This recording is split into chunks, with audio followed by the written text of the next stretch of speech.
Elisha is a prophet and a wonder-worker mentioned in the Hebrew Bible, the New Testament, the Quran, the Ginza and Baha'i writings. His name is commonly transliterated into English as Elisha via Hebrew, Eliseus via Greek and Latin, or Alyasa via Arabic, Elisa via Turkish. He was a disciple of Elijah, and after Elijah was taken up into the whirlwind, Elisha was accepted as the leader of the sons of the prophets. Biography. Elisha was a prophet and a wonder-worker of the northern kingdom of Israel who was active during the reign of Joram, Jehu, Jehoahaz, and Jehoash. Elisha was the son of Shaphat, a wealthy landowner of Abel Meholah. He became the attendant and disciple of Elijah. His name first occurs in the command given to Elijah to anoint him as his successor, after learning in the cave on Mount Horeb that Elisha, the son of Shaphat, had been selected by Yahweh as his successor in the prophetic office. Elijah set out to find him. On his way from Sinai to Damascus, Elijah found Elisha, one of them that were plowing with 12 yoke of oxen. Elisha delayed only long enough to kill the yoke of oxen, whose flesh he boiled with the wood of his plow. He went over to him, threw his mantle over Elisha's shoulders, and at once adopted him as a son, investing him with the prophetic office.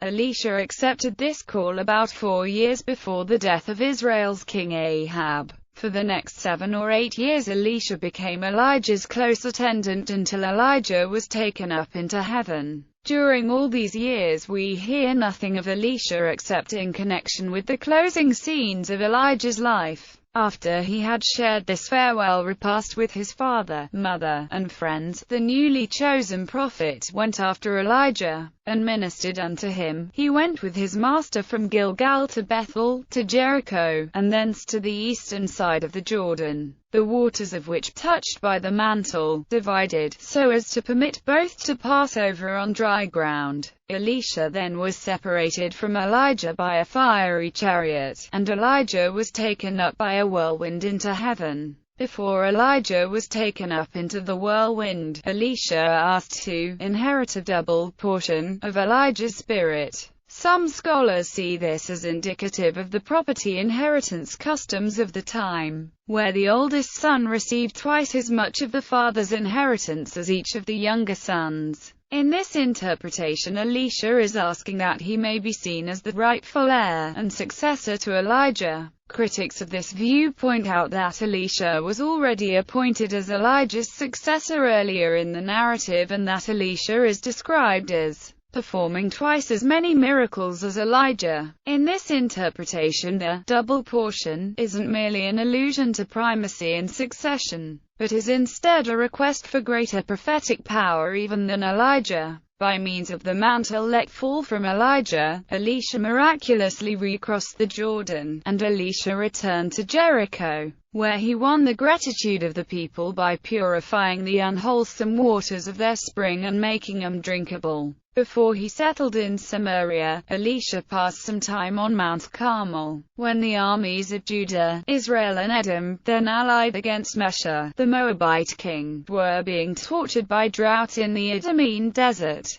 Elisha consented to intervene. His double prediction regarding relief from drought and victory over the Moabites was fulfilled on the following morning, when a group of boys from Bethel taunted the prophet for his baldness. Elisha cursed him in the name of Yahweh, and 2 female bears came out of the forest and tore 42 of the boys. He became noted in Israel, and for 6 decades held the office of prophet in Israel. He is termed a patriot, as he was involved in helping soldiers and kings. Wonder-worker to relieve the widow importuned by a hard creditor. Elisha so multiplied a little oil as to enable her, not only to pay her debt, but to provide for her family needs. To reward the rich lady of Shunem for her hospitality, he obtained for her from Yahweh, at first, the birth of a son, and subsequently the resurrection of her child, who had died. To nourish the sons of the prophets pressed by famine, Elisha changed into wholesome food the pottage made from poisonous gourds. Elisha cured the Syrian military commander Naaman of leprosy but punished his own servant Gehazi, who took money from Naaman. Naaman, at first reluctant, obeyed Elisha, and washed 7 times in the Jordan. Finding his flesh restored like the flesh of a little child, the general was so impressed by this evidence of God's power, and by the disinterestedness of his prophet, as to express his deep conviction that there is no other God in all the earth but only in Israel. In the Christian tradition, Jesus referred to this event when he said, "And there were many lepers in Israel in the time of Elisha the prophet, and none of them was cleansed but Naaman the Syrian." Elisha's public political actions included repeatedly saving King Jehoram of Israel from the ambushes planned by Ben-Hadad, ordering the elders to shut the door against the messenger of Israel's ungrateful king, bewildering with a strange blindness the soldiers of the Syrian king, making iron float to relieve from embarrassment a son of a prophet, confidently predicting the sudden flight of the enemy and the consequent cessation of the famine, and unmasking the treachery of Hazael. Other miracles Elisha accomplishes include multiplying the 20 loaves of new barley into a sufficient supply for 100 men. And for a disciple of the schools of the prophets, he recovers an axe fallen into the waters of the Jordan. He administered the miracle at Dothan, halfway on the road between Samaria and Jezreel, and at the siege of Samaria by the king of Syria. Elisha prophesied about the terrible sufferings of the people of Samaria and their eventual relief. Elisha then journeyed to Damascus and prophesied that Hazael would be king over Syria. Thereafter he directs one of the sons of the prophets to anoint Jehu,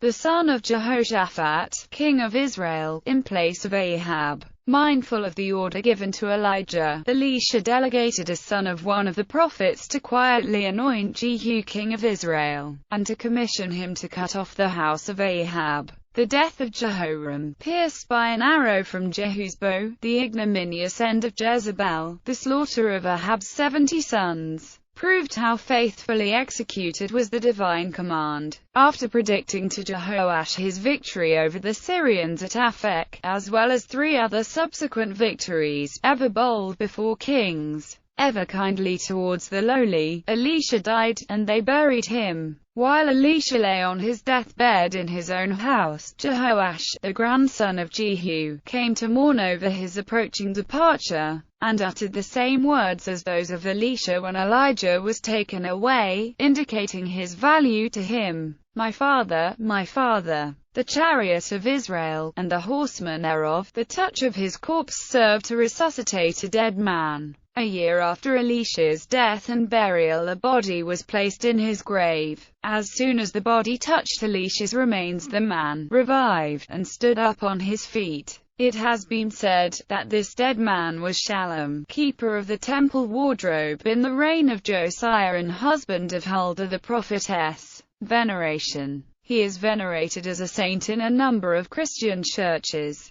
His feast day is on June 14, on the Eastern Orthodox and Eastern Catholic liturgical calendars. John of Damascus composed a canon in honor of Elisha, and a church was built at Constantinople in his honor. In Western Christianity he is commemorated on the Carmelites, a Catholic religious order, calendar of saints. He is also commemorated as a prophet on the calendar of saints of the Lutheran Church Missouri Synod. Both calendars also celebrate him on June 14.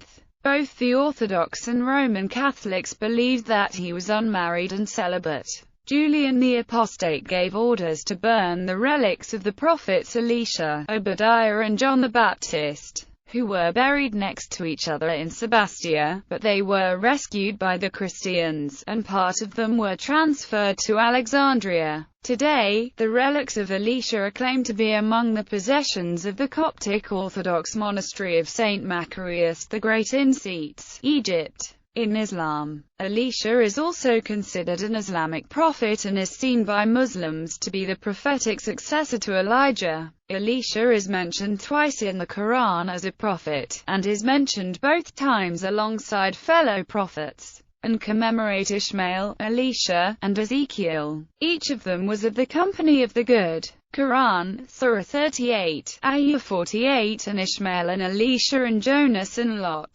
And to all we gave favor above the nations, and to their fathers, and progeny and brethren. We chose them, and we guided them to a straight way. Quran, Surah 6, Ayat 86-87. Ibn Kathir traces Elisha's genealogy through his father, in Islamic tradition named Uqtub, back to the lineage of Aaron. In the various stories of the Prophet's compilations in Islamic literature, Elisha's story is often grouped with that of his contemporary Elijah. The historian Hassan of Basra said, Elisha came after Elias, peace be upon them. He called his people to the way of God and followed the laws and Sharia revealed to Elias, till he passed away. Muslims believe that Elijah was directed by God to appoint Elisha as the succeeding prophet before vanishing into the protection of God. The narrative of Elisha in Muslim tradition is similar to that in the Hebrew Bible. Muslim scholars believe that Elisha prophesied through the reign of 4 kings, Joram, Jehu, Jehoahaz, and Jehoash, but that Israel refused to hear his words. Some Muslims believe the tomb of Elisha is in Al-Orjam in the eastern region of Saudi Arabia. The shrine was removed by the government because such veneration is not in accordance with Wahhabi or Salafi Islam. It had been an important landmark for many centuries during and before the Sunni Ottoman dominance of the Middle East. It had been a destination for pilgrims. A shrine of Elisha is present in the Eagle district of Diyarbakir province, Turkey.